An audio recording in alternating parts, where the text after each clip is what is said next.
Kia ora koutou, ko Victoria McLennan Tukawangawa, and welcome to this an interview with one of our ITP National Board candidates. Today I'm joined by Simon Lloyd Evans, who is the branch chair of the Wellington ITP committee, and he's a great contributor to the ITP community. He teaches training courses, contributes posts. I've loved engaging with Simon since I've taken over this role.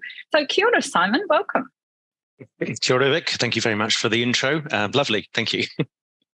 So I've sent you 4 pretty simple questions. So, but I know that some of them are a little bit gnarly and people sometimes don't like talking about themselves too much, but this is a way of helping the members get to know who the nominees are for our board. So the first question is, what are you proud of? What am I proud of? Lots of things. The first one would have to be the wife and kids. My wife's awesome, complements what I'm not, which is great. The kids, I don't know what I did, but I obviously had a part to play in their production. But they're amazing. My daughter's coming up 20 at uni, doing chemistry communications, science communications, and loving it. My son's 16. Year 13 to year 12, coming up 13. So they both just amaze me. My daughter far outstrips me already. So yeah, I'm really proud of that. That's awesome. From a business perspective, being a virtual consulting CIO, the thing that really makes me proud about that is that I can help and have helped a lot of organizations find their way. And a lot of that is being a not IT consultant, pulling them back from that IT conversation about what the real business challenge is. The classic, Simon, can you help? We need a CRM. It's like, I think we need a question before that. And quite often it's things like not understanding their market, not understanding the products and the value, the services that they offer. So, not being able to understand how your market's targeted, segmented, what your customer personas are, putting a CRM in to tell you what you don't know.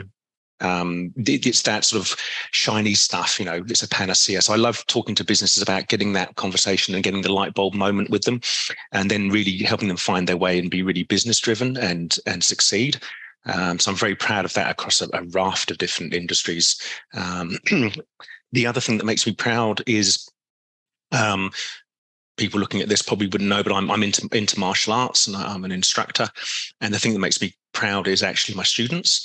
A good example would be I've got a family pack of black belts, 5 of them. Mum, dad, twin daughters, and another daughter. Wow! And I've seen them go from this big through and past their black belts, and just the level of confidence, the way they just stand, and really, especially being young ladies, the twins are 16, being real exemplars to the other students, especially the younger ladies, that really look up to them, and I'm really proud of that. And they help me instruct. So yeah, it never ceases to amaze me what you can do in terms of any sport, any discipline, not just martial arts, but that really, when I see them all lined up, and especially when the front row is all black, it looks really cool, and I'm really proud. That's awesome. Thanks for sharing that. That's really cool. So my next question is, what makes you happy? Fixing stuff. So I'm my sort of background, the way I think is an engineer. So all through my personal life career, it's always been about fixing things, and that could be a petrol cap on the car that doesn't click properly and it keeps coming open. So I'll take the little latch apart and I'll maybe fabricate another little bit of the spring or something and fix it. And then I just fix it and I go, I didn't buy a new one. I've not contributed to landfill. Just that real fix it attitude gives me a lot of satisfaction. And I carry that into my business in terms of the CIO stuff. Is I virtually take organizations apart and figure out what's wrong and how we fabricate the right bits and put them back together, and a lot better. And that, again, as I said earlier, in terms of what makes me proud, I really enjoy doing that. I get a lot of satisfaction from that. And even, I'm a conditioned extrovert. I'm naturally an introvert. I like my own time to recharge. And I've got a nice workshop, lots of tools. And I'll tutor around down there and fix something or build something or do some landscaping or whatever it happens to be. And then you sit back and you go, I did that. And that gives you a really good recharge of energy. And I love doing that stuff. I love fixing anything, really.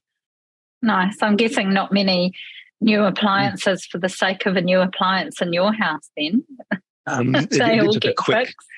A quick side story. When I was in my early teens back in England with my mum, the washing machine didn't have failed.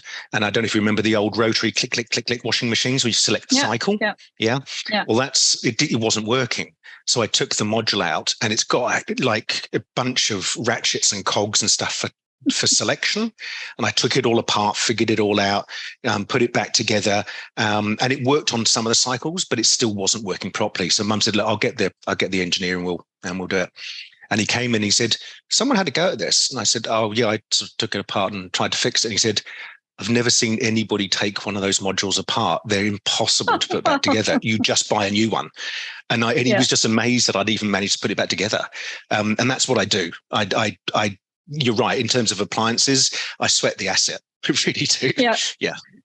Destined from a young age. Yeah, right. Very much so. I mean, the other point is, my dad's like very young, and my dad said, oh, this is the tropical fish tank, da, da, da, da. And I'm going, what does that do, Dad? And he goes, don't touch it. I go, what does it do? And I went, and it was the heater plug, and it was 240 volts. And it's like, oh, and Dad just went, told you not to touch it. So right. That's me. I'm a little bit too inquisitive. Yeah. Fair enough too.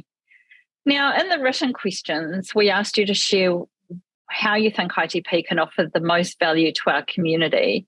Expanding on this, what do you see as the single most important thing that we as ITP need to be focusing on today?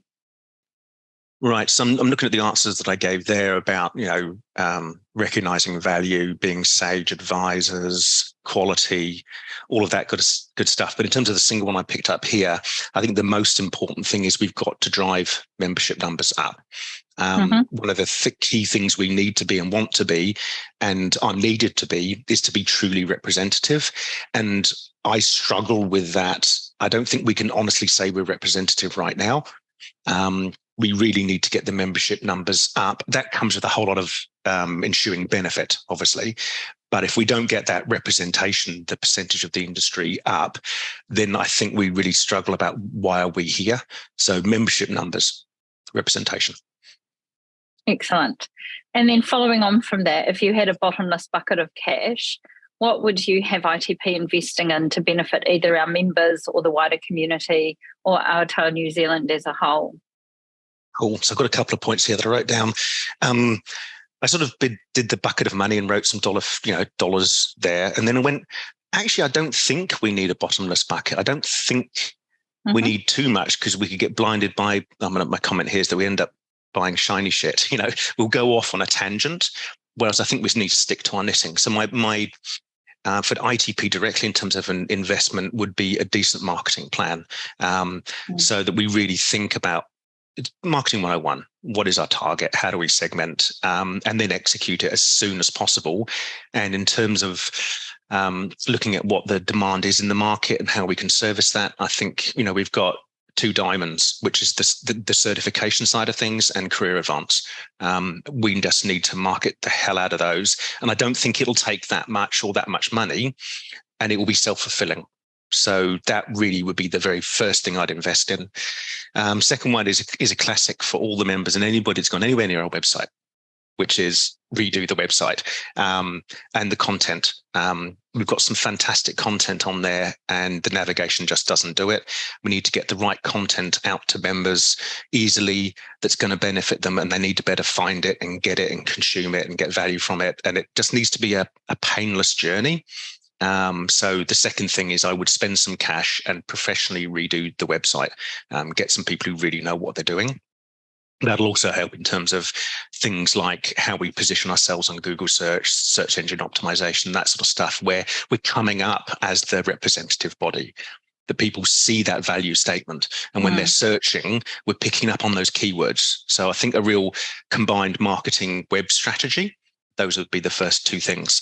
I think, making sure in terms of, I suppose from a wider New Zealand perspective, if we can get the representation up, if we can market correctly, if we can deliver real value, it also means that we're growing our onshore talent and potentially retaining more talent here, and we get the consequential growth in the economy, and also gives us more leverage from a government perspective in terms of being representative, and we can demand more because we're speaking for a larger body.